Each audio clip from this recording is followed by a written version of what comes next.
given how much we don't understand consciousness and its place in things, how astonished would I be to know that death is not what it seems and something continues somehow after death? Like you wake up into something else.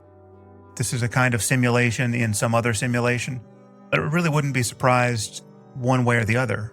There's nothing I think I know about science or about the mind that would leave me astounded if death wasn't what it seems, i.e. the end of everything. Again, actually, this kind of connects with what we were just talking about. There's one section in Waking Up where I talk about an essay written by this philosopher, Tom Clark.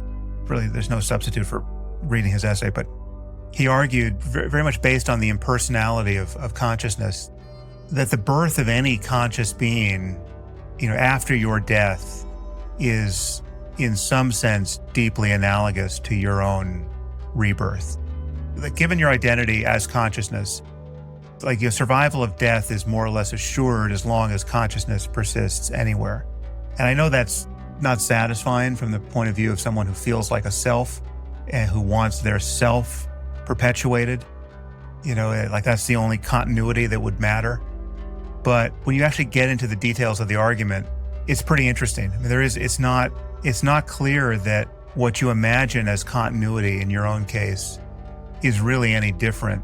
Impossible continuity in your own case is really any different from anyone else's existing after you die. So anyway, I'll just leave that to the attention of anyone who wants to read it. But the philosopher's Tom Clark, and I'll give you the link. You could put it in the show notes.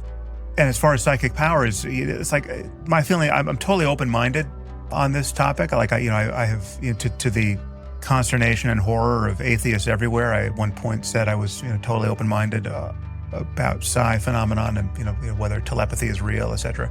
But I'm also mindful of the fact that none of these things have been demonstrated in a lab, and they would be the easiest thing to demonstrate, right? I mean, that's the great scandal of our spiritual traditions, wherein people are rather sure that these powers are available. This would be the easiest thing in the world to demonstrate. You just could walk into Harvard Yard, and an hour later, you could have if you had these powers, you could have demonstrated to the satisfaction of scientists everywhere. And so the dodge in every spiritual tradition is that it would be somehow spiritually uncouth to demonstrate these powers, right? Like it's just too crass. It's just not, this is not the way the saints and sages behave. Although strangely, they use their powers for far more trivial things in all kinds of other ways. I mean, like you hear the stories about Neem Karoli Baba or Deepa Ma or anyone whose students believe that their teacher had these powers. And it's just the most cavalier use of miracles.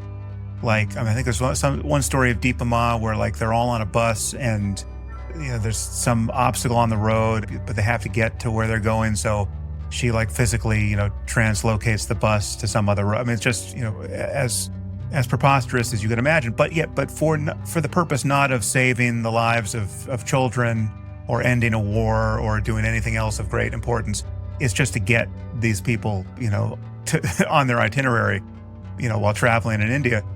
Listen, if anyone has the power to really read minds or move objects without touching them, etc., telekinesis, clairvoyance, telepathy, it would be profoundly compassionate to establish the reality of these powers and completely transform the worldview of Western scientists everywhere by having done so. In an afternoon, you could prove that there are more things in heaven and earth than are dreamt of in our philosophy to the satisfaction of everyone. And I could set it up. I mean, I could bring in the necessary skeptics.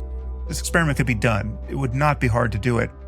And it would be good for the world if these powers exist, right? So the fact that no one has done that, it's the dog that didn't bark that should give us a lot of skepticism about the reality of any of these stories. And so that's where I am with it. I'm completely open-minded. I would fund the experiment. I would help run it. I'd get Darren Brown in there and every other magician who would backstop us against fraud. I would do it next week. So just show up, you great yogis who have the sufficient concentration. You've gone up and down the jhanas. You've trained these powers. Just come one, come all. I'll put you up in a 4 seasons in your desired city, and we will get to the ground truth of this.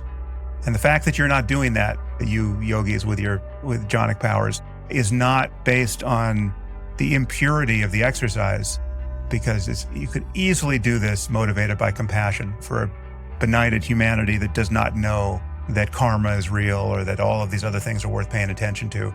You would prove that. The amount of faith in the project of meditation that would follow upon a demonstration of these powers and a press release from Harvard, Yale, Princeton, and Stanford that we now know this is real, a real capacity of the human mind, it would be a sea change. It would be all to the good, right? If you think that's not the case, that I can be forgiven for believing that that's just a sign that you actually don't have the powers that everyone thinks you might have.